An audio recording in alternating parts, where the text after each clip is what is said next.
सबसे पहले आप देखोगे कि यहाँ पे दो स्लाइड दिखाई गई हैं जिसमें केंद्रक और गुणसूत्र के बारे में जो है टॉपिक हमारा लिखा है। ये जो दो स्लाइड हैं, एक में प्याज की झिल्ली और दूसरे में कपोल, मतलब आपके गाल के अंदर के कुछ कोशिकाओं की बात की गई है। जब इनकी हम स्लाइड बनाते हैं और सूक्ष्मदर्शी के अंदर देखते हैं तो हमें कुछ इस तरह के चित्र नज़र आते हैं। आपने देखा भी होगा लैब में कि जो है इस तरह से जो है कोशिकाएं नज़र आ रही हैं, लेकिन आपको इन कोशिकाओं के बीच में ऐसे एक डॉट नज़र आ रहा है। तो ये जो डॉट है ये क्या है? ये कोशिका का केंद्रक होता है। ठीक है, चाहे वो आपकी कपोल की कोशिकाएं हो, चाहे वो आपके प्याज की झिल्ली। कहने का मतलब क्या है, जो भी कोशिकाएं होती हैं उसको जो है कंट्रोल करने के लिए उनके अंदर जो है केंद्रक होता है। तो आइए देखते हैं आगे क्या है इसमें।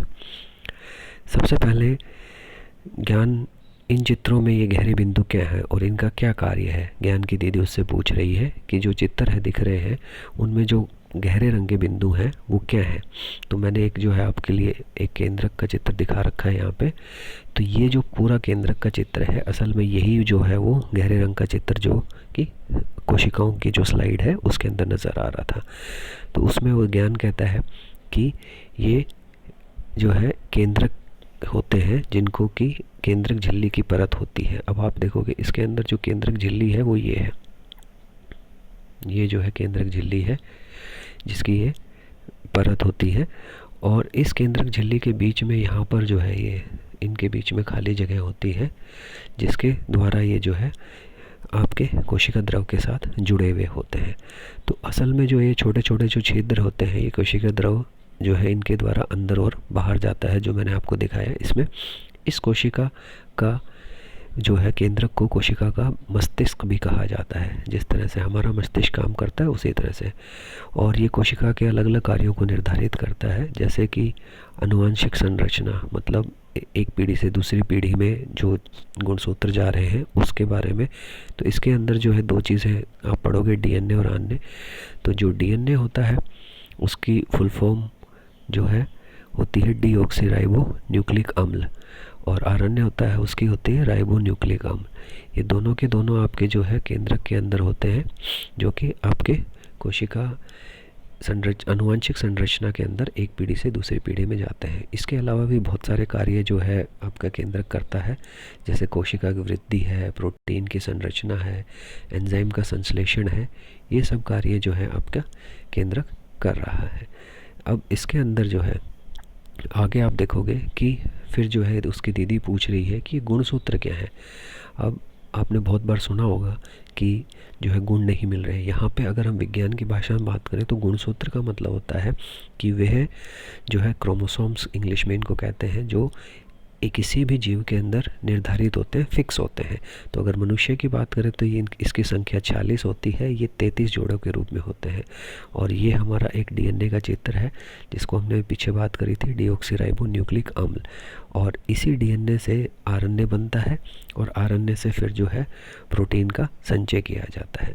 तो ये जो गुणसूत्र हैं ये केंद्रक में एक धागे के रूप में होते हैं। अगर आप पिछली स्लाइड देखोगे तो उसके अंदर आपको दिख जाएंगे, ऐसे हमने जैसे ये केंद्रक था तो उसके अंदर जो है इस तरह से जो दिखा रखे थे ये क्रोमेटिन पदार्थ जो है असल में यही आपके गुणसूत्र हैं। और शुरुआती तौर पे ऐसे होते हैं, जब इनको विभाजन होना होता है तो ये इकट्ठे होकर जो है ऐसे रूप ले लेते हैं। जैसे कि अगर मैं एक गुणसूत्र का चित्र बना के दिखाऊं तो ये इस तरह से हो जाएंगे।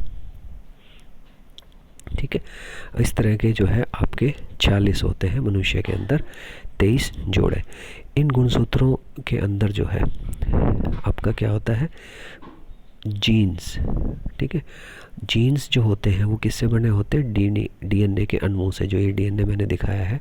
और जीन ही वो आपकी चीज़ होती है जो कि किसी भी लक्षण को जो है प्रदर्शित करती है। डीएनए असल में जो है जीन से बना हुआ होता है। ठीक है, हर डीएनए के अंदर कुछ एक ऐसा भाग होता है जो कि आपका कार्य करता है, उसको हम जीन कहते हैं। और पूरा का पूरा हिस्सा क्या हो गया आपका, गुणसूत्र, क्रोमोसोम हो गया। और मनुष्य में कितने होते हैं, 40 ही आपको याद रखना है। अब इसके कुछ प्रश्न उत्तर देखते हैं। प्रोकैरियोटिक और यूकैरियोटिक कोशिका के अंदर केंद्रक में क्या अंतर होता है। तो अगर हम इसकी बात करें तो आपकी जो स्लाइड थी एक पीछे प्रोकैरियोटिक और यूकैरियोटिक, तो इसमें उत्तर ये है आपका प्रोकैरियोटिक जो है कोशिका के अंदर जो है, यहाँ पर ये आप देखोगे ये वाला उत्तर आपका इसमें आ जाएगा कि यहाँ से प्रोकैरियोटिक कोशिका में केंद्रक अस्पष्ट होता है, जिसमें केंद्रिकाएं कहते हैं। इसमें केवल क्रोमेटिन पदार्थ होता है, ठीक है। तो ये आपका इसके अंदर आप उत्तर में लिख सकते हो। उसके बाद दूसरा है डीएनए और आरएनए का पूरा नाम लिखो। ये भी हमारा उसी स्लाइड में था। मानव में गुणसूत्रों की संख्या कितनी होती है, इसमें आपने लिखना है 46, ठीक है। जीन क्या होता है, जीन आपके डीएनए का वह भाग है जो कि एक पीढ़ी से दूसरी पीढ़ी तक जो है आपके लक्षणों को लेके जाता है। और जीन कहाँ पर स्थित होता है, आपके डीएनए में स्थित होता है। तो इसको आप लिख सकते हो।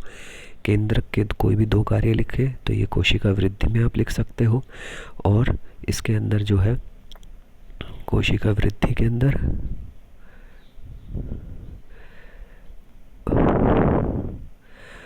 और इसके अंदर विभाजन के अंदर, कोशिका विभाजन के अंदर भी, और उसके बाद आप प्रोटीन बनाने के लिए भी, संचय करने के लिए भी, इन सब कार्यों में ये करता है। तो बहुत ही आसान प्रश्न है, आपकी स्लाइड में आपको सारे मिल जाएंगे।